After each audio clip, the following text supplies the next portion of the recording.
السلام عليكم ورحمة الله وبركاته.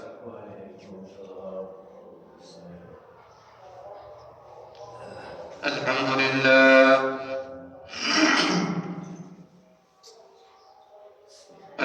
لله نحمده ونستعينه ونستغفره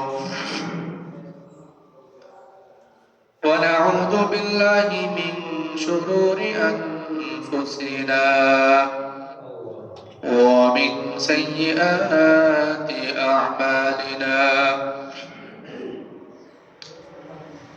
من يهده الله فلا مضل له ومن يضلله فلا هادي له، وأشهد أن لا إله إلا الله وأشهد أن سيدنا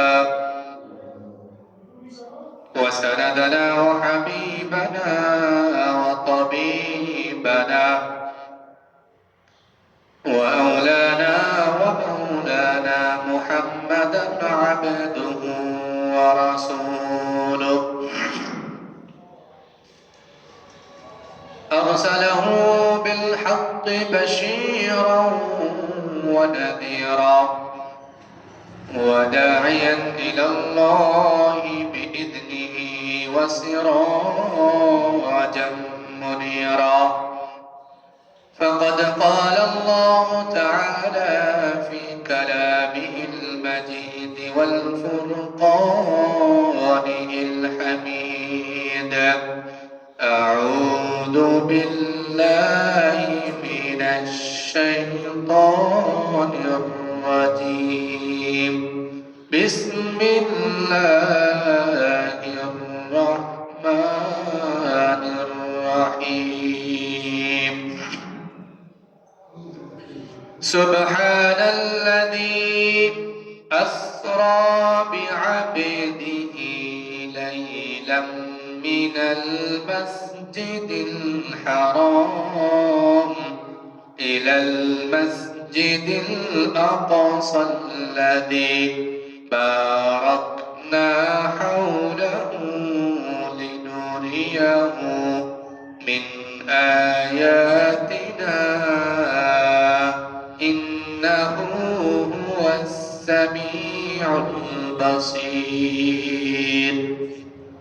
قال تعالى في شان حبيبه: إن الله وملائكته يصلون على النبي يا أيها الذين آمنوا صلوا عليه وسلموا تسليما. اللهم صل على سيدنا مولانا محمد وعلى آل سيدنا.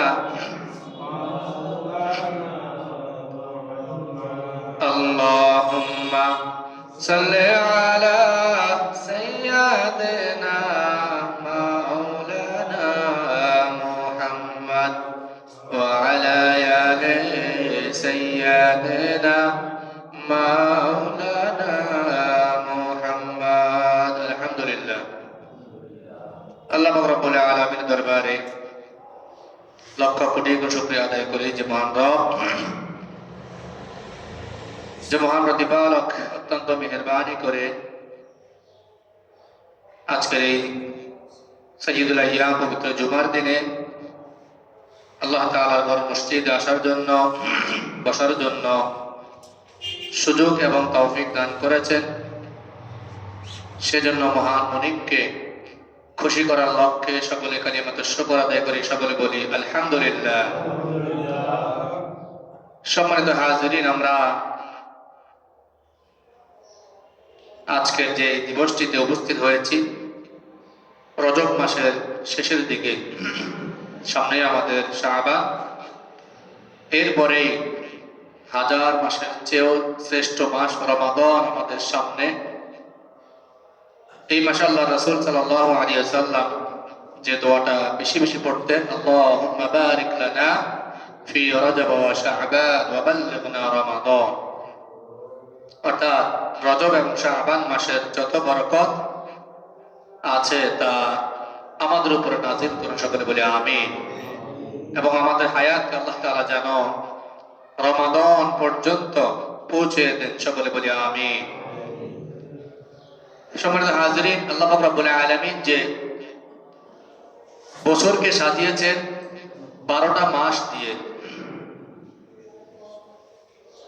সেই 12টা মাসের মধ্যে 4টা মাসকে আল্লাহ তাআলা বলেছেন শ্রেষ্ঠ মাস, এবং এই 4টা মাসকে মুসলিম অমুসলিম সহ সকলেই, সকল ধর্মের লোক এই 4টা মাসকে সম্মান দিয়েছেন। এই 4 মাসের মধ্যে অন্যতম একটি মাস রজব মাস, যে 4 মাসের কথা আল্লাহ পাক রব্বুল আলামিন কোরআনুল কারীমে উল্লেখ করেছেন, সম্মানিত বলেছেন, তা হলো মুহররম, রজব এবং জিলকদ, জিলহজ। এই 4 মাসের সম্পর্কে আল্লাহ পাক রব্বুল আলামিন কোরআনুল কারীমে বর্ণনা করেছেন। এই 4 মাসের মধ্যে অন্যতম একটি মাস হচ্ছে রজব মাস, যা আমাদের শেষের দিকে। এই রজব মাসে মক্কার কাফের মুশরিক বেদুইন যারা ছিল, তারাও এই রজব মাস যখন আসতো, তখন তাদের মধ্যে যদি কোনো ঝগড়া ফাসাদ বাক বিতণ্ডা থাকতো, তারা এই মাসকে কেন্দ্র করে, এই মাসকে সম্মান জানিয়ে তারা সমস্ত বিবাদ থেকে, সমস্ত অপকর্ম থেকে, সমস্ত ফিতনা ফাসাদ থেকে তারা মুক্তি নিত। জোরে বলেন সুবহানাল্লাহ। তারা আলাদা হয়ে যেত। কিন্তু যে মাসকে মক্কার কাফের বেদুইনরা সম্মান জানিয়েছেন, দুঃখজনক বিষয় হলেও সত্য যে সেই মাসের মধ্যে এখনো এই রজব মাস চলমান। এখনো এই সম্মানিত মাসের মধ্যেও আমাদের মুসলমানদের মধ্যে অনেক মারামারি, অনেক কাটাকাটি, অনেক হিংসা বিদ্বেষ, সম্পর্ক ছিন্ন করা সহ বিভিন্নভাবে বিভিন্ন অপকর্ম, বিভিন্ন গুনাহের কাজ এর মধ্যে আমরা এখনো লিপ্ত আছি। জোরে বলেন নাউযুবিল্লাহ। আমাদেরও উচিত এই মাসকে সম্মান করা, সর্বোচ্চ সম্মান করা, সকল ধরনের গুনাহ থেকে বেঁচে থাকা। সম্মানিত হাজিরিন, এই মাসকে আরেকটি নামে আমরা জানি, বা আমাদের বাংলাদেশের মানুষরা জানে, সেটা হচ্ছে শবে মেরাজের মাস। অর্থাৎ অধিকাংশ আলেমরা মনে করে থাকেন যে শবে মেরাজ এই মাসেই হয়েছে, শাবান মাসের 27 তারিখ। কিন্তু আসলে ঐতিহাসিকদের মতামতের ভিত্তিতে এটাই স্পষ্ট যে হাদিস বিশারদগণ বলেছেন যে শবে মেরাজ আল্লাহ রাসূল সাল্লাল্লাহু আলাইহি ওয়াসাল্লামের কখন হয়েছে তার ব্যাপারে সুস্পষ্ট কোনো হাদিস নাই। কেউ বলেছেন রবিউল আউয়াল মাসে হয়েছে, কেউ বলেছেন রজব মাসে, কেউ বলেছেন শাবান মাসে। বিভিন্ন মাস নিয়ে ইখতিলাফ আছে। সুতরাং এই মাসকে শবে মেরাজের মাস হিসাবে পরিপূর্ণভাবে বলা বা নিশ্চিত হওয়াটা ঠিক না। তবে এই মাস রাসূল সাল্লাল্লাহু আলাইহি ওয়াসাল্লাম মেরাজ করেছেন কিনা সেটা মুখ্য বিষয় নয়, বা এই মাসের মধ্যে আমরা শবে মেরাজ পালন করব কিনা, বা অন্য কোনো মাসে আমরা শবে মেরাজ পালন করব কিনা, সেই বিষয়টা মুখ্য না। সেটা মূল বিষয় না। মূল প্রতিপাদ্য বিষয় বা মূল বিষয় হচ্ছে যে রাসূল সাল্লাল্লাহু আলাইহি ওয়াসাল্লাম মেরাজে গিয়েছেন, তার উপরে ঈমান আনা, এবং সেই মেরাজ থেকে রাসূল সাল্লাল্লাহু আলাইহি ওয়াসাল্লাম এই উম্মতের জন্য কি উপহার বা কি দিক নির্দেশনা, কি মূলনীতি নিয়ে আমাদের মাঝে রাসূল সাল্লাল্লাহু আলাইহি ওয়াসাল্লাম ফিরে এসেছেন, তা বাস্তবায়ন করা, তা শেখা, তা জানা, এটা হচ্ছে আমাদের মূল বিষয়। রাসূল সাল্লাল্লাহু আলাইহি ওয়াসাল্লাম মেরাজ ভ্রমণ করেছেন, ঊর্ধ্বগমনে গিয়েছেন, তা সত্য। কেউ যদি এই বিষয়টাকে অস্বীকার করে তাহলে তার ঈমান থাকবে না, সে কাফের হয়ে যাবে। জোরে বলেন নাউযুবিল্লাহ। কারণ আল্লাহ রাব্বুল আলামিন সরাসরি সূরা ইসরা বা বনী ইসরাঈল, যে সূরাটা 15 নম্বর পারা প্রথমে যে নাজিল করেছেন, সেই সূরার মধ্যে আল্লাহ রাব্বুল আলামিন সরাসরি আল্লাহর হাবিবকে আল্লাহ তাআলা যে মক্কা থেকে বাইতুল্লাহ থেকে বাইতুল মুকাদ্দাস পর্যন্ত ইসরা করিয়েছেন, তা পুরোপুরিভাবে আল্লাহ তাআলা ঘোষণা করেছেন। সুতরাং কেউ যদি এই বিষয়টাকে অস্বীকার করে তাহলে সে পরোক্ষভাবে, প্রত্যক্ষভাবে সে কোরআনকে অস্বীকার করলো। আর যে ব্যক্তি কোরআনকে অস্বীকার করে সে কখনো মুমিন থাকতে পারে না। আল্লাহ পাক রব্বুল আলামিন কোরআনুল কারীমে তার হাবিবকে ইসরার ব্যাপারে আল্লাহ রাব্বুল আলামিন ইরশাদ করেন, আল্লাহ তাআলা বলেন, সুবহানাল্লাযী আসরা বিআবদিহি লাইলাম মিনাল মাসজিদিল হারাম ইলাল মাসজিদিল আকসা আল্লাযী বারাকনা হাওলাহু লিনুরিয়াহু মিন আয়াতিনা ইন্নাহু হুয়াস সামিউল বাসীর। সমস্ত পুত পবিত্রতা ওই সত্তার জন্য, আল্লাযী আসরা বিআবদিহি লাইলাম মিনাল মাসজিদিল হারাম, যিনি তার বান্দাকে, যিনি তার গোলামকে রাতের একটি অংশ মসজিদুল হারাম থেকে মসজিদুল আকসা পর্যন্ত ভ্রমণ করিয়েছেন। জোরে বলেন সুবহানাল্লাহ। মসজিদুল আকসাটা কেমন, কেন আল্লাহ পাক রব্বুল আলামিন তার হাবিবকে মসজিদুল আকসা নিয়েছেন? আল্লাহ পাক রব্বুল আলামিন বলেন, আল্লাযী বারাকনা হাওলাহু লিনুরিয়াহু মিন আয়াতিনা ইন্নাহু হুয়াস সামিউল বাসীর। ও নবী, আমি কেন আপনাকে ইসরা করেছি, কেন আমি আপনাকে বাইতুল মুকাদ্দাসে নিয়েছি? কারণ বাইতুল মুকাদ্দাস, মসজিদুল আকসা, এটা এমন একটা জমিন, এমন একটা জায়গা যার চতুর্পাশে আমি আল্লাহ পাক রব্বুল আলামিন ফল ফুল দিয়ে, নবী দিয়ে, পয়গম্বর দিয়ে আমি এটাকে সাজিয়েছি। শুধু তাই নয়, লিনুরিয়াহু মিন আয়াতিনা, আজকে আমি আপনাকে দেখাবো আমার নিদর্শন। এই পৃথিবীকে আমি কেমন ভাবে সাজিয়েছি, এই পৃথিবীর মধ্যে মানুষগুলো কিভাবে বসবাস করে, কোন নবী কোন জায়গায় এসেছে, কোন নবী কি নিদর্শন নিয়ে এসেছে, সবগুলো আমি আজকে আপনাকে দেখাবো। শুধু তাই নয়, আমি আপনাকে আমার জান্নাত জাহান্নাম পর্যন্ত নিয়ে এসে আমার সকল নিদর্শন আমি আপনাকে দেখাবো। জোরে বলেন সুবহানাল্লাহ।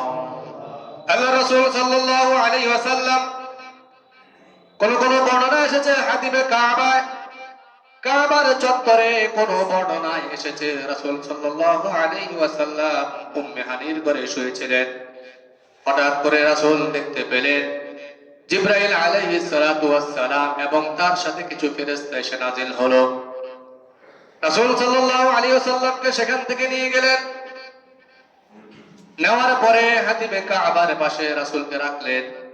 রাসূলকে রেখে রাসূলের বক্ষটাকে সাথে সদর করলেন, রাসূলের বক্ষটাকে, বুকটাকে ফাড়লেন। বুকটাকে ফাড়ার পরে রাসূল সাল্লাল্লাহু আলাইহি ওয়াসাল্লামের আত্মাটাকে বের করলেন। এরপরে জমজমের পানি দিয়ে রাসূল সাল্লাল্লাহু আলাইহি ওয়াসাল্লামের বুকটাকে পরিষ্কার করলেন। এরপর আবার জোড়া লাগালেন। জোড়া লাগানোর পরে রাসূলকে বললেন, ইয়া রাসূলুল্লাহ সাল্লাল্লাহু আলাইহি ওয়াসাল্লাম, আল্লাহ তাআলা আপনাকে তালাশ করেছেন, আজকে আপনি আমাদের সাথে যাবেন, আল্লাহ তাআলা আপনার জন্য অপেক্ষমান। এরপরে আল্লাহ রাসূল সাল্লাল্লাহু আলাইহি ওয়াসাল্লাম বুরাকে উঠলেন। বুরাককে কেন বুরাক বলা হয়?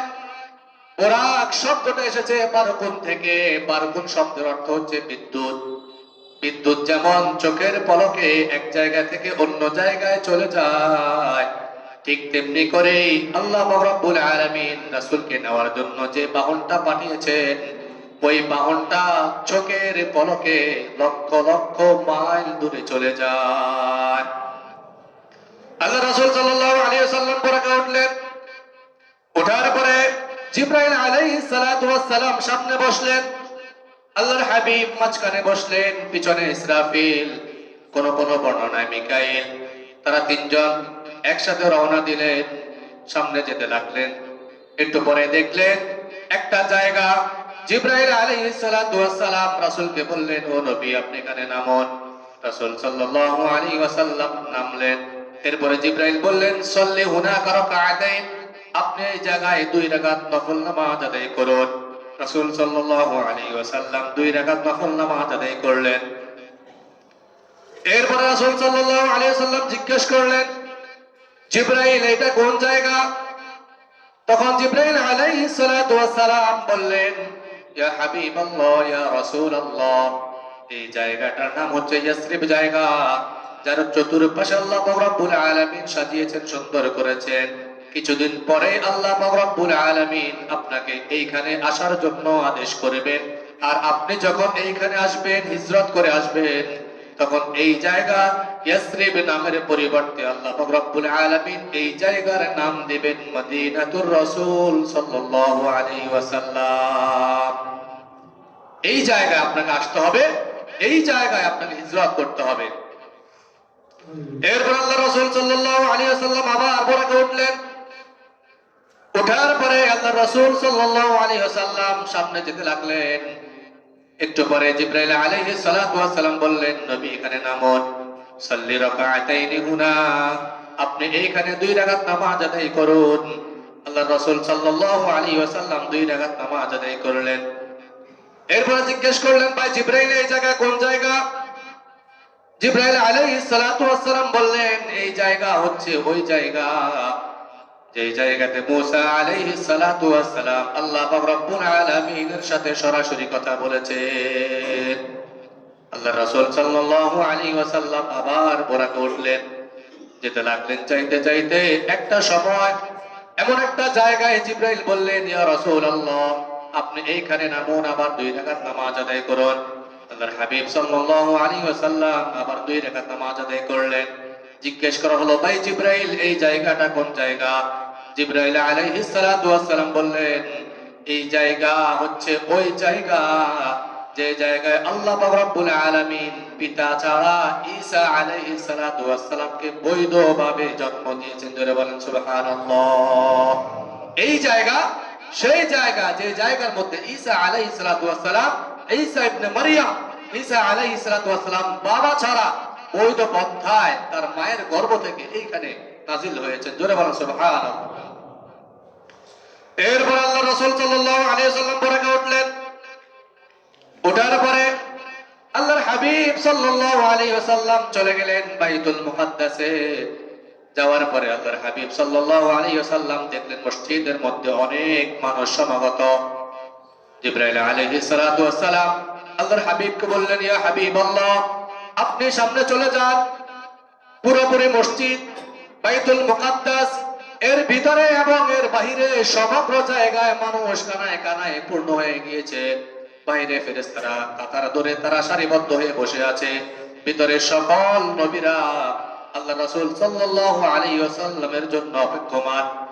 আল্লাহর হাবিব সাল্লাল্লাহু আলাইহি ওয়াসাল্লাম সামনে গেলেন। যাওয়ার পরে দেখলেন ইমামের জায়গাটা খালি আছে আর সব জায়গা ফিল আপ হয়ে আছে। জিবরাইল আলাইহিস সালাতু ওয়াস সালাম বললেন, ইয়া হাবিবাল্লাহ, আপনার জন্য আপনার ইমামতিতে 2 রাকাত নামাজ আদায় করার জন্য লক্ষ লক্ষ নবী রাসূল সহ ফেরেশতারা অপেক্ষমান। আজকে আপনি ইমামতি করবেন, আপনার ইমামতিতে আপনার পিছনে নামাজ পড়ে আজকে লক্ষাধিক নবী রাসূল এবং ফেরেশতাগণ ধন্য হবেন। জোরে বলেন সুবহানাল্লাহ। আল্লাহ রাসূল সাল্লাল্লাহু আলাইহি সাল্লামকে কত শান, কত মর্যাদা আমার আল্লাহ পাক রব্বুল আলামিন দান করেছেন। সেই নবী আমার নবী, আপনার নবী। আমরা এই নবীকে পেয়ে খুশি না বেজার? খুশি। আমরা এই নবীকে পেয়ে ধন্য। কেমন নবী? আল্লাহ পাক রব্বুল আলামিন 1,24,000, কেউ কেউ বলেন 2,24,000, মতান্তরে কেউ বলেন 2,24,000, কেউ বলেন 1,24,000। আসলে মূলত নবীর সংখ্যা কতটুকু, কি পরিমাণ, সেটা আল্লাহু আ'লাম, আল্লাহ তাআলা ভালো জানেন। এর সংখ্যা নির্দিষ্ট না। যাই হোক, আল্লাহ রাসূল সাল্লাল্লাহু আলাইহি ওয়াসাল্লামের পিছনে ফজরের আগ মুহূর্তে 2 রাকাত নফল নামাজ সকল নবী এবং ফেরেশতারা আদায় করলেন। রাসূল সাল্লাল্লাহু আলাইহি ওয়াসাল্লাম যখন 2 রাকাত নামাজ আদায় করে মসজিদুল মুকাদ্দাস থেকে বের হলেন, আল্লাহ রাসূল বলেন, জিবরাইল আলাইহিস সালাতু ওয়াস সালাম আমাকে 1 গ্লাস মদ এবং 1 গ্লাস দুধ দিলেন। আমি দুধটাকে পছন্দ করলাম এবং দুধটাকে গ্রহণ করলাম। জিবরাইল বললেন, ইয়া রাসূলুল্লাহ সাল্লাল্লাহু আলাইহি ওয়াসাল্লাম, আপনি দুধটা গ্রহণ করে ভালো করেছেন। যদি আপনি মদ গ্রহণ করতেন তাহলে আপনার উম্মতেরা মদের প্রতি আসক্ত হয়ে যেত। জোরে বলেন সুবহানাল্লাহ। আল্লাহ রাসূল সাল্লাল্লাহু আলাইহি ওয়াসাল্লাম দুধটাকে প্রাধান্য দিলেন। এভাবে আল্লাহ রাসূল সাল্লাল্লাহু আলাইহি ওয়াসাল্লাম জিবরাইল আলাইহিস সালামের মাধ্যমে বুরাক থেকে নামলেন। বুরাক থেকে বুরাক সহ তিনি জিনা নামক আরেকটা লিফটের মধ্যে উঠলেন। আমরা অনেকেই জানি রাসূল সাল্লাল্লাহু আলাইহি সাল্লাম মেরাজে গিয়েছেন বুরাকের মাধ্যমে। শুধু একটা বাহনের মাধ্যমে রাসূল সাল্লাল্লাহু আলাইহি সাল্লামের হিজরত হয় নাই। রাসূল সাল্লাল্লাহু আলাইহি সাল্লামের হিজরত হয়েছে 5টা বাহনে করে। কয়টা? 5টা বাহনে করে। এক নম্বর ছিল বুরাক। ওই বুরাক সহ আবার রাসূল সাল্লাল্লাহু আলাইহি সাল্লাম জিনা নামক একটা বাহনে উঠলেন, সেটা হচ্ছে লিফটের মতো। অনেকেই আমরা দেখি হসপিটালে যে হুইল চেয়ারের মধ্যে রোগী থাকে, সেই হুইল চেয়ার সহ রোগী সহ লিফটের মধ্যে উঠে কি ওঠে না? ওঠে। ঠিক সেম ভাবে বোরাক সহ জিনা নামক বাহনের মধ্যে উঠা মাত্রই ওই বাহনটা, ওই লিফটটা দৌড় দিয়ে চলে গেল প্রথম আসমানে। এরপর রাসূল সাল্লাল্লাহু আলাইহি সাল্লাম আরেকটা বাহনে চড়লেন, তার নাম হচ্ছে আজরিহাতুল মালাইকা। ফেরেশতাদের ডানার উপরে ভর করে রাসূল সাল্লাল্লাহু আলাইহি সাল্লাম মেরাজে গিয়েছেন। এরপর আবার চেঞ্জ করে জিবরাইল আলাইহিস সালামের জানাহ জিবরাইল আলাইহিস সালাম জিবরাইলের জানার উপরে ভর করে রাসূল সাল্লাল্লাহু আলাইহি সাল্লাম মেরাজে গিয়েছেন। এরপরে সর্বশেষ রফ নামক বাহনে করে রাসূল সাল্লাল্লাহু আলাইহি সাল্লাম সিদরাতুল মুনতাহা পর্যন্ত পৌঁছেছেন। জোরে বলুন সুবহানাল্লাহ। তাহলে রাসূল সাল্লাল্লাহু আলাইহি সাল্লাম মেরাজের যাওয়ার জন্য যে কয়টি বাহন গ্রহণ করেছেন তা হচ্ছে 5টি। কয়টি? 5টি বাহনে রাসূল সাল্লাল্লাহু আলাইহি সাল্লাম মেরাজ সংঘটিত হয়েছে।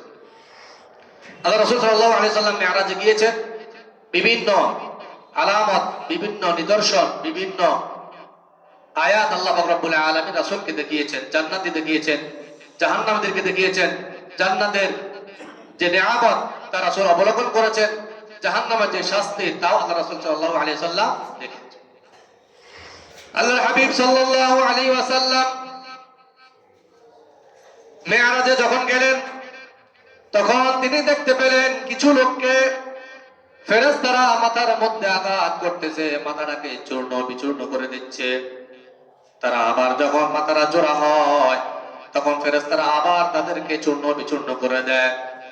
আল্লাহ রাসূল সাল্লাল্লাহু আলাইহি ওয়াসাল্লাম জিবরাইলকে বললেন, ভাই জিবরাইল, এরা কারা যাদেরকে এভাবে ফেরেশতারা আঘাত করতেছে, মাথাটাকে চূর্ণ বিচূর্ণ করে ফেলতেছে? এই লোকগুলো কারা? মাথা উলা, এই লোকগুলো কারা? জিবরাইল আলাইহিস সালাম বললেন, এই লোকগুলো হচ্ছে তারা যারা নামাজের প্রতি উদাসীন। জোরে বলেন নাউযুবিল্লাহ। এরপর আল্লাহ রাসূল সাল্লাল্লাহু আলাইহি ওয়াসাল্লাম আরেকটা শাস্তি অবলোকন করলেন। আল্লাহর হাবিব সাল্লাল্লাহু আলাইহি ওয়াসাল্লাম দেখলেন কিছু লোক ফেরেশতারা গালের এক সাইড থেকে, এক পাশ থেকে করাত দিয়ে কেটে দেয়। এই পাশটা পড়তে না পড়তে আরেকটা সাইড তারা করাত দিয়ে কেটে দেয়। এইটা যখন আবার ফিল আপ হয়ে যায় তখন ফেরেশতারা আবার এই গালটাকে করাত দিয়ে তারা ছেড়ে ফেলে দেয়। আল্লাহ রাসূল সাল্লাল্লাহু আলাইহি ওয়াসাল্লাম জিজ্ঞেস করলেন, জিবরাইল, এরা কারা? জিবরাইল আলাইহিস সালাম বললেন, ইয়া রাসূলুল্লাহ, এরা হচ্ছে তারা যারা দুনিয়াতে মিথ্যা কথা বলে। জোরে বলেন নাউযুবিল্লাহ। যারা দুনিয়াতে মিথ্যা কথা বলে, মিথ্যা প্রচার করে, মুখে হোক, ফেসবুক হোক, ইউটিউব হোক বা যে কোনো সোশ্যাল মিডিয়ার মাধ্যমে হোক, যে যেভাবে মিথ্যা রচনা করবে, যেভাবে মিথ্যা কথা বলবে, আল্লাহ পাক রব্বুল আলামিন কাল কিয়ামতের ময়দানে তাদেরকে এই শাস্তি দান করবেন। জোরে বলেন নাউযুবিল্লাহ। এরপর রাসূল সাল্লাল্লাহু আলাইহি ওয়াসাল্লাম আরো কিছু শাস্তি দেখলেন। তার মধ্যে অন্যতম একটা শাস্তি ছিল যারা সুদ খায়, যারা ঘুষ খায়, তারা একটা রক্তের নদীর মধ্যে সাঁতার কাটতেছে।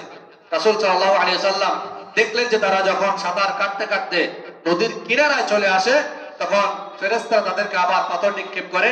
পাথর নিক্ষেপ করলে তারা নদীর মাঝখানে চলে যায়। আবার তারা খুব কষ্ট করে সাঁতার কাটে, সাঁতার কাটতে কাটতে আবার তারা নদীর কিনারে আসে। ফেরেশতারা আবার পাথর নিক্ষেপ করে আবার তারা নদীর মাঝখানে চলে যায়। রাসূল সাল্লাল্লাহু আলাইহি ওয়াসাল্লাম জিজ্ঞেস করলেন, জিবরাইল, এরা কারা? জিবরাইল আলাইহিস সালাম বললেন, নবী, এরা হচ্ছে তারা যারা দুনিয়াতে সুদ খাইছে, যারা দুনিয়াতে ঘুষ খাইছে। জোরে বলেন নাউযুবিল্লাহ। সুতরাং আমাদের মধ্যে যারা এখনো সুদ খায়, এখনো ঘুষ খায়, আমাদের সাবধান হওয়া উচিত।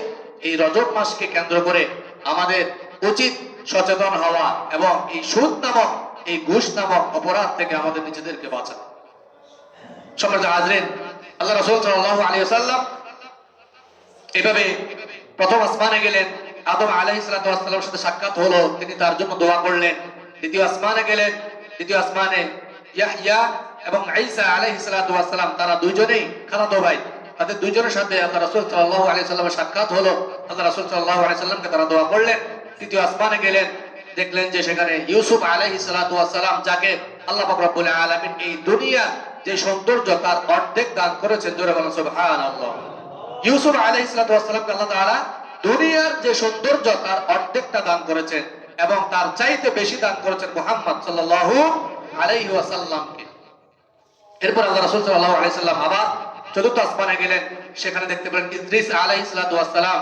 আমি ইদ্রিস আলাইহিস সালাতু ওয়াস সালামকে মান মর্যাদা এত বেশি দিয়েছি যা অন্য কোন নবীকে দেইনি। জোরে বলেন সুবহানাল্লাহ।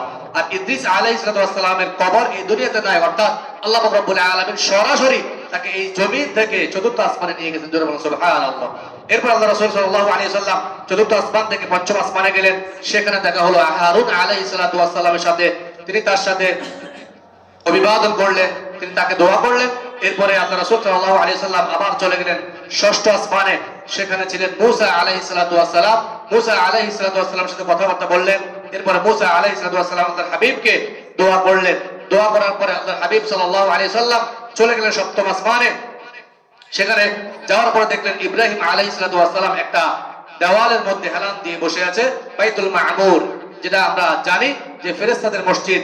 এই বাইতুল মামুরে প্রতিদিন 70,000 ফেরেশতা সালাত আদায় করে, এবং যারা একবার সালাত আদায় করবে 70,000 ফেরেশতা, এরা কিয়ামত পর্যন্ত দ্বিতীয়বার আর সুযোগ পাবে না। জোরে বলেন সুবহানাল্লাহ। তাহলে আল্লাহ পাক রব্বুল আলামিনের তৈরিকৃত ফেরেশতার সংখ্যা কতটুকু আল্লাহু আলাম। যদি একদিনে 70,000 ফেরেশতা একবার বাইতুল মামুরে সালাত আদায় করে, তাহলে কিয়ামত পর্যন্ত আর দ্বিতীয়বার সুযোগ পাবে না। তাহলে চিন্তা করে দেখেন ফেরেশতাদের সংখ্যা আল্লাহ পাক রব্বুল আলামিন কি পরিমাণ সৃষ্টি করেছে। এরপর আল্লাহ রাসূল সাল্লাল্লাহু আলাইহি সাল্লাম সিদরাতুল মুনতাহা চলে গেলেন, সেখানে আল্লাহ পাক রব্বুল আলামিনের সাথে কথোপকথন হয়েছে। আল্লাহ পাক রব্বুল আলামিন 14টা মূল নীতি দিয়ে আল্লাহ পাক রব্বুল আলামিন তার রাসূলকে দুনিয়াতে পাঠিয়েছেন। জোরে বলেন সুবহানাল্লাহ। এজন্য আমি প্রথমে বলেছি রাসূল সাল্লাল্লাহু আলাইহি সাল্লাম মেরাজে গিয়েছেন, এই বিষয়টা আমাদের এজ এ মুসলিম হিসেবে জানা দরকার। বাস এতটুকুই। বাকি এখানের মধ্যে আমাদের আনন্দ ফুর্তি বা শোক এমন কিছু পালন করা আমাদের জন্য মূল বিষয় না, আমাদের জন্য মূল দায়িত্ব না। আমাদের মূল দায়িত্ব, মূল লক্ষ্য, মূল উদ্দেশ্য হচ্ছে রাসূল সাল্লাল্লাহু আলাইহি সাল্লাম আল্লাহ রাব্বুল আলামিন থেকে আমাদের জন্য মেরাজে গিয়ে আল্লাহ রাব্বুল আলামিন এর পক্ষ থেকে আমাদের জন্য উপহার স্বরূপ কি নিয়ে এসেছেন, তা হচ্ছে দেখার বিষয়, তা হচ্ছে বোঝার বিষয়, তা হচ্ছে আমল করার বিষয়। যে মূলনীতিগুলো নিয়ে এসেছেন আল্লাহ পাক রব্বুল আলামিন সূরা বনী ইসরাঈল, যেই সূরার মধ্যে আল্লাহ পাক রব্বুল আলামিন রাসূলের এই ইসরার কথা বর্ণনা করেছেন, সেই সূরার মধ্যে আল্লাহ পাক রব্বুল আলামিন 14টা মূল নীতির কথা বলেছেন। সেই মূলনীতিগুলো হচ্ছে, 1 নাম্বার, আল্লাহ পাক রব্বুল আলামিনের ইবাদত করা। আল্লাহ তাআলা বাদে অন্য কোন ইলাহের প্রতি দাসত্ব করা যাবে না। আল্লাহ পাক রব্বুল আলামিন আল্লাহর হাবিব সাল্লাল্লাহু আলাইহি ওয়াসাল্লামের মেরাজের মাধ্যমে উম্মতের জন্য 14টা মূলনীতি দান করেছেন। 1 নাম্বার হচ্ছে ওয়াকাদা রাব্বুকা আল্লা তা'বুদু ইল্লা ইয়্যাহু ওয়া বিল ওয়ালিদাইনি ইহসানা। আল্লাহ রাব্বুল আলামিন বলেন, আপনার রব আপনাকে ফয়সালা করে দিয়েছে, আপনার রব আপনাকে সিদ্ধান্ত করে দিয়েছে, আল্লাহ তা'বুদু ইল্লা ইয়্যাহু ওয়া বিল ওয়ালিদাইনি ইহসানা। 14টা মূল নীতির মধ্যে 1 নাম্বার হলো আল্লাহ তাআলাকে বাদ দিয়ে অন্য কোন ইলাহের কোন দাসত্ব করা যাবে না। 2 নাম্বার মূল নীতি হলো আল্লাহ তাআলার ইবাদতের পরে যার ইবাদত করবে, যার কথা শুনবে, যার আনুগত্য করবে, তারা হলো মা বাবা। মা বাবার প্রতি আনুগত্যশীল হওয়ার জন্য আল্লাহ পাক রব্বুল আলামিন ফরজ করে দিয়েছেন ওয়া বিল ওয়ালিদাইনি ইহসানা। আল্লাহ তাআলা বলেন, মা বাবার দোয়া যে নিতে পারবে সেই ব্যক্তি দুনিয়া এবং আখিরাতে সফল ব্যক্তি। জোরে বলেন সুবহানাল্লাহ। আল্লাহর হাবিব সাল্লাল্লাহু আলাইহি ওয়াসাল্লাম বলেন, আমার উম্মতরা শোনো, কেউ যদি তোমাদের মধ্যে কেউ যদি চায় তার জীবনের মধ্যে উন্নতি হোক, তার রিজিকের মধ্যে বারাকা আসুক, কেউ যদি চায় যে তার হায়াতের মধ্যে আল্লাহ পাক রব্বুল আলামিন রহমত দান করুক, কেউ যদি চায় যে তার রিজিকের মধ্যে আল্লাহ তাআলা বরকত দান করুক, সেই যেন তার পিতা মাতার খেদমত করে। জোরে বলেন সুবহানাল্লাহ। এটা হচ্ছে 2 নম্বর মূলনীতি। 3 নম্বর মূলনীতি হচ্ছে আত্মীয় স্বজনদের খোঁজ খবর রাখা, আত্মীয়তার সম্পর্ক অটুট রাখা। এই ব্যাপারে আল্লাহ পাক রব্বুল আলামিন কোরআনুল কারীমে সূরা বনী ইসরাঈলের 26 নম্বর আয়াতে আল্লাহ তাআলা বলেন, وآت ذا القربى حقه والمسكين وابن السبيل ولا تبذر تبذيرا। আল্লাহ তাআলা বলেন, তোমার নিকটবর্তী যারা আছে তাদের হকগুলো তোমরা বুঝিয়ে দাও। ওয়াল মিসকিন, এবং মিসকিনদেরকে সাহায্য করো। ওয়াবিনাস সাবিল, এবং যারা আল্লাহ তাআলার পথে, আল্লাহ তাআলার মতে যারা চলে, যারা মুসাফির, তাদেরকে তোমরা সাহায্য করো। 4 নাম্বার মূলনীতি হলো ওয়ালা তুবাদ্দির তাবদীরা, তোমরা কখনোই অপচয় করো না, কারণ অপচয়কারীকে আল্লাহ তাআলা পছন্দ করেন না। অপচয় যারা করে তাদেরকে আল্লাহ তাআলা পছন্দ করেন না। সুতরাং আমাদেরকে আত্মীয়তার সম্পর্ক অবশ্যই অটুট রাখতে হবে। এটাই হচ্ছে রজব মাসের আমল, এটাই হচ্ছে রজব মাসের শিক্ষা। আল্লাহ রাসূল সাল্লাল্লাহু আলাইহি ওয়াসাল্লাম যে মেরাজে গিয়েছেন, এই মেরাজের শিক্ষাটাই হচ্ছে এটা। আমরা আমাদের রবের ইবাদত করব, আমরা আমাদের পিতামাতার বাধ্য সন্তান হিসেবে নিজেদেরকে প্রতিষ্ঠা করব, এবং ইয়েতিম মিসকিন সহ আমাদের আত্মীয় স্বজন যারা আছে প্রত্যেকের সাথে আমাদের সম্পর্ক সুসম্পর্ক হবে। এটার জন্য আমরা চেষ্টা করব, এবং আমরা কখনোই টাকা হোক, পয়সা হোক, ধন হোক, সম্পদ হোক, আমাদের আনন্দ হোক, সুখ হোক, যেটাই হোক না কেন, যেই কোনো রিজিক আমরা কখনো আমাদের প্রয়োজনের বাহিরে আমরা অপচয় করব না। এটা আল্লাহ তাআলা পছন্দ করেন না। বিশেষ করে এতিম মিসকিন যারা, এদের ব্যাপারে আল্লাহ তাআলা কঠোর হুঁশিয়ারি দিয়েছেন। জোরে বলেন সুবহানাল্লাহ। আল্লাহ রাব্বুল আলামিন সূরা দুহায় বলেন, ওয়ালা ইয়াহুদ্দু আলা তুআমিল মিসকিন, যারা মিসকিনদেরকে রুরু ভাষায় কথা বলে তারা আমার গোলাম না। ফাওয়াইলুল লিল মুসাল্লিন, এমন কিছু মুসল্লি আছে যারা এতিমদের সাথে খারাপ আচরণ করে, মিসকিনদের সাথে খারাপ আচরণ করে। এমন কিছু মুসল্লি আছে যারা আত্মীয়তার সাথে খারাপ আচরণ করে, প্রতিবেশীর সাথে খারাপ আচরণ করে। এত অপরাধ করার পরেও তারা নামাজ পড়ে, তারা সিজদা দেয়। আল্লাহ পাক রব্বুল আলামিন বলেন, ওই সমস্ত মুসল্লিদের জন্য দুর্ভোগ। জোরে বলেন নাউযুবিল্লাহ। এই হচ্ছে 4 নাম্বার 5 নাম্বার মূলনীতি। এরপরে 6 নাম্বার মূলনীতি হচ্ছে যে তোমরা কৃপণতা করবা না। কৃপণতা আল্লাহ তাআলা পছন্দ করেন না। আপনি অপচয় করবেন, এটা যেমন আল্লাহ তাআলা পছন্দ করেন না, ঠিক তেমনি ভাবে আবার কৃপণ ব্যক্তিকেও আল্লাহ তাআলা পছন্দ করেন না। আল্লাহ রাব্বুল আলামিন বলেন, ওয়ালা তাজআল ইয়াদাকা মাগলুলাতান ইলা উনুকিক ওয়ালা তাবসুতহা কুল্লাল বাসতি ফাতাকউদা মালুমান মাসহুরা। তোমরা কৃপণতা এত বেশি করবা না যেটা তোমাদেরকে আল্লাহ তাআলার কাছ থেকে দূরে নিয়ে যায়, এবং এত বেশি হস্তদান করবা না, মুক্ত হস্ত এত বেশি দান করবা না যেটা তোমাদেরকে অভাবের মধ্যে ফেলে দেয়। সুতরাং ব্যালেন্স করতে হবে। এই ব্যালেন্স করাটাই আল্লাহ পাক রব্বুল আলামিন আমাদেরকে শিক্ষা দিচ্ছেন। এরপরে খাওয়ার অভাবে সন্তান নিয়ন্ত্রণ করা, অর্থাৎ সন্তান বেশি হলে কি খাওয়াবো, আমি দিতে পারবো কিনা, এই যে একটা আতঙ্ক, এই আতঙ্ক নিয়ে যাতে কেউ সন্তানকে হত্যা না করে, সেই বিষয় আল্লাহ পাক রব্বুল আলামিন নিষেধ করেছেন। আল্লাহ পাক রব্বুল আলামিন বলেন, ওয়ালা তাকতুলু আওলাদাকুম খাশিয়াতা ইমলাক নাহনু নারযুকুহুম ওয়া ইয়্যাকুম ইন্না কাতলাহুম কানা কিতাআন কাবীরা। আল্লাহ তাআলা বলেন, গোলাম খবরদার, ওয়ালা তাকতুলু আওলাদাকুম খাশিয়াতা ইমলাক, তোমরা এই ভয়ে সন্তানদেরকে হত্যা করো না যে তার রিজিকের ব্যবস্থা আমি কিভাবে করব। অথচ আল্লাহ তাআলা বলেন, নাহনু নারযুকুহুম ওয়া ইয়্যাকুম, তাদেরকে যেমন রিজিক আমি দান করি ঠিক তেমনি ভাবে আমি তোমাদেরকেও রিজিক দান করি। প্রত্যেকের রিজিক দান করেন একজন, তিনি কে? আল্লাহ রাব্বুল আলামিন কুরআনুল কারীমে অন্য জায়গায় বর্ণনা করেন, নাহনু নারযুকুকুম বাইনাকুম মাঈশাতান ফিল হায়াতিদ দুনিয়া, এই দুনিয়ার হায়াতে কে কতটুকু খাবে, কে কতটুকু চলবে, কে কতটুকু রিজিক প্রাপ্ত হবে, সবকিছু আমি আল্লাহ পাক রব্বুল আলামিন আগেই বাজেট করে দিয়েছি। জোরে বলেন সুবহানাল্লাহ। এরপর আল্লাহ রাব্বুল আলামিন 14টা মূলনীতির অন্যতম একটা মূলনীতি দিলেন। আল্লাহ রাব্বুল আলামিন বলেছেন, তোমরা জিনা তো করবা দূরের কথা, জিনা তো করবা দূরের কথা, জিনার আশেপাশেও যেন তোমরা না যাও। আল্লাহ পাক রব্বুল আলামিন তা হারাম করেছেন। ওয়ালা তাকরাবুজ জিনা ইন্নাহু কানা ফাহিশা। আল্লাহ তাআলা বলেন, খবরদার গোলাম, তোমরা কখনোই জিনা তো করবা দূরের কথা, কখনোই জিনার ধারে পাশেও তোমরা যাইবা না। এরপর আল্লাহ পাক রব্বুল আলামিন আরেকটা মূলনীতি দিলেন। আল্লাহ তাআলা বলেন, কোন বান্দা কোন মানুষ অন্য মানুষকে অন্যায়ভাবে হত্যা করতে পারবে, এটা হারাম ঘোষণা করেছেন কে? আল্লাহ তাআলা বলেন, ওয়ালা তাকতুলুন নাফসাল্লাতী হারামাল্লাহু ইল্লা বিল হক। গোলাম, তুমি শুনে রাখো, আল্লাহ তাআলা বৈধ পন্থা ছাড়া অন্য কাউকে, অন্য কোন মানুষকে, অন্য কোন জীবজন্তুকে হত্যা করাকে আল্লাহ তাআলা হারাম করেছেন। এরপর আল্লাহ পাক রব্বুল আলামিন যেই মূলনীতিগুলো দিয়েছেন তার মধ্যে আরেকটি মূলনীতি হলো ওয়াউফুল কাইলা ইযা কিলতুম ওয়াজিনু বিল কিসতাসিল মুস্তাকিম।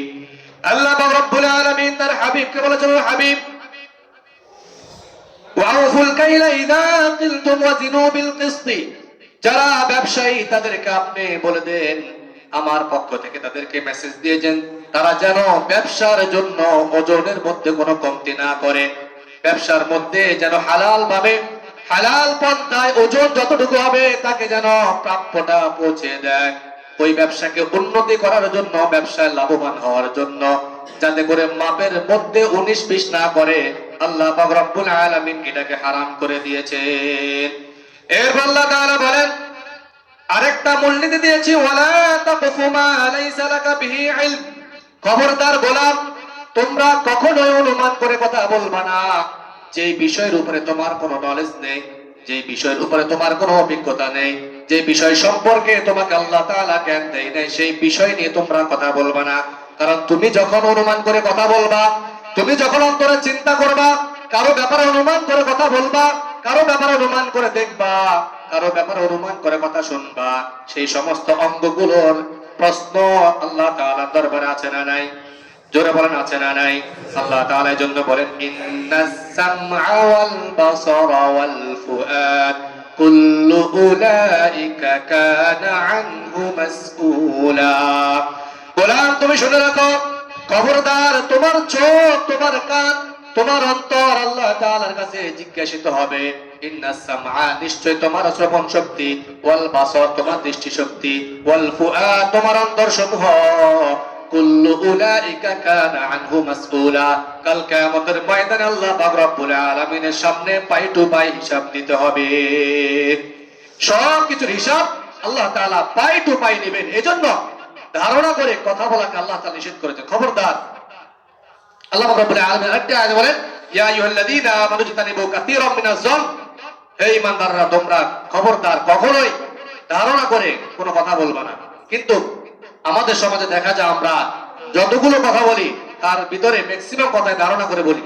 অমুকে বলেছে, আমি শুনেছি, বাস অমুকে কতটুকু সত্য বলেছে এটা জাস্টিফাই না করে, না দেখে, না বুঝে আমরা এটা নিয়ে প্রচার প্রচারণা করি, যেটা আল্লাহ পাক রব্বুল আলামিন পছন্দ করেন না। এরপর আল্লাহ পাক রব্বুল আলামিন আরেকটি আয়াতে যে মূলনীতি দিয়েছেন সেটা হচ্ছে যে তোমরা এই জমিনে অহংকার করে হেঁটো না। অহংকারকে আল্লাহ তাআলা পছন্দ করেন না।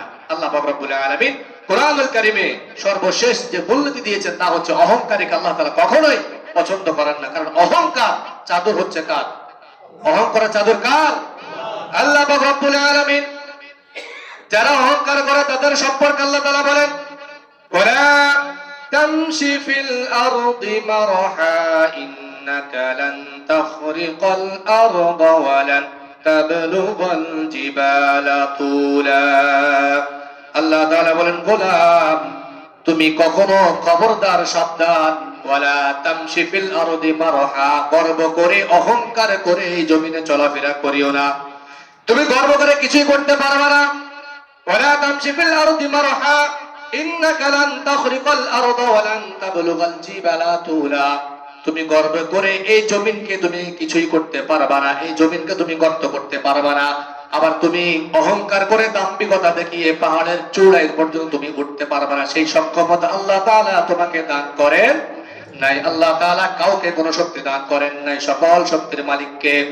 ইন্নাল্লাহা আলা কুল্লি শাইইন কাদির। আল্লাহ তাআলা বলেন সকল শক্তি আমার হাতে, সুতরাং গোলাম তুমি গোলামের মতো থাকো, তোমার মধ্যে অহংকার আসুক এটা আমি আল্লাহ পাক রব্বুল আলামিন পছন্দ করি না। অহংকার, দাম্ভিকতা এটা আল্লাহ তাআলার চাদর। যে ব্যক্তি, যে গোলাম কোন মানুষের উপর অহংকার করে, টাকা নিয়ে, পয়সা নিয়ে, বংশ নিয়ে, ঐতিহ্য নিয়ে যারা অহংকার করে, তারা আল্লাহর হাবিব সাল্লাল্লাহু আলাইহি সাল্লাম বলেন তারা আল্লাহ তাআলার চাদর ধরে টানাটানি করে, এবং আল্লাহ তাআলার চাদর ধরে যারা টানাটানি করে আল্লাহ তাআলা তাদেরকে বরদাস্ত করেন না।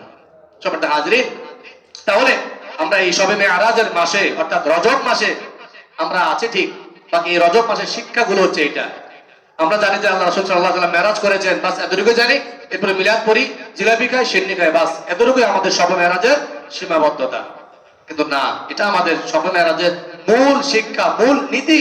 কোন মেসেজ দিয়ে আল্লাহ পাক রব্বুল আলামিন রাসূলকে ওই মেরাজ ঘটালেন এবং ওই মেরাজ থেকে কেন পাঠালেন, এই বিষয়টা আমাদেরকে জানা উচিত। এবং সেটা আমি বলেছি, এই মূল নীতিগুলো যেগুলো বললাম, আল্লাহ তাআলার সাথে শিরিক না করা এবং পিতামাতার আনুগত্য, সন্তান হওয়া, এতিমদের হক তাদেরকে বুঝিয়ে দেওয়া, পাড়া প্রতিবেশী আত্মীয় স্বজন যারা তাদের সাথে সুসম্পর্ক বজায় রাখা, এবং জমিন অহংকার করে না চলা, এবং গুনাহ থেকে বেঁচে থাকা, এই সবগুলো মূলনীতি নিয়ে শবে মেরাজের ঘটনা। সুতরাং আমরা যদি আমাদের জীবনে এই বিষয়গুলো বাস্তবায়ন করতে পারি তাহলে আমাদের শবে মেরাজ সফল, না হলে আমরা বিফল। আল্লাহ পাক রব্বুল আলামিন আমাদের এই শবে মেরাজের এই শাবান মাসের যত বরকত রয়েছে, যত রহমত রয়েছে, আল্লাহ পাক রব্বুল আলামিন আমাদেরকে, আমাদের পরিবারকে, আমাদের গোটা মুসলিম জাতিকে আল্লাহ তাআলা দান করুন, সকলে বলে আমিন। ওয়া আখিরু দাওয়ানা আলহামদুলিল্লাহি রাব্বিল আলামিন।